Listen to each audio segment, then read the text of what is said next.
OPM will release me after Papua is independent.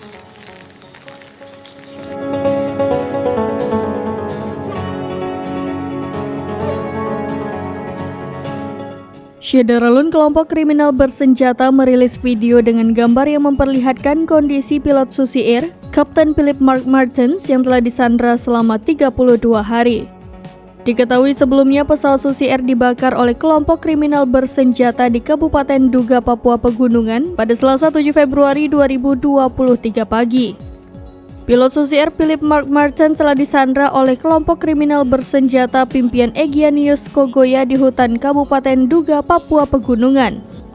Mengutip dari Tribun Papua, kondisi pilot Susi Air tersebut terlihat dalam kondisi aman dan sehat. Hal itu disampaikan oleh juru bicara Tentara Pembebasan Nasional Papua Barat Organisasi Papua Merdeka, Sebi Sambom pada tribunpapua.com di Jayapura pada Jumat 10 Maret 2023.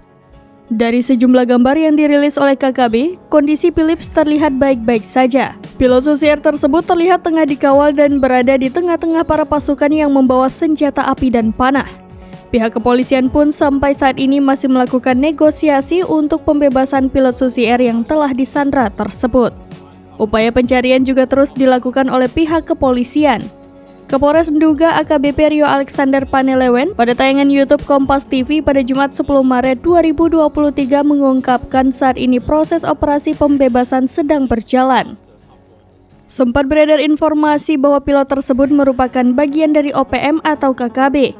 Namun Rio Alexander membantah adanya isu yang tersebar tersebut. Sampai saat ini dalam melakukan upaya negosiasi, pihak kepolisian mengalami banyak kendala. Ia menyebutkan bahwa pimpinan dari KKB banyak yang dihasut oleh beberapa kepentingan sehingga proses negosiasi mengalami kesulitan. Papua until Papua is independent. OPM requests the United Nations to mediate between Papua and Indonesia to work towards Papuan independence. OPM will release me after Papua is independent.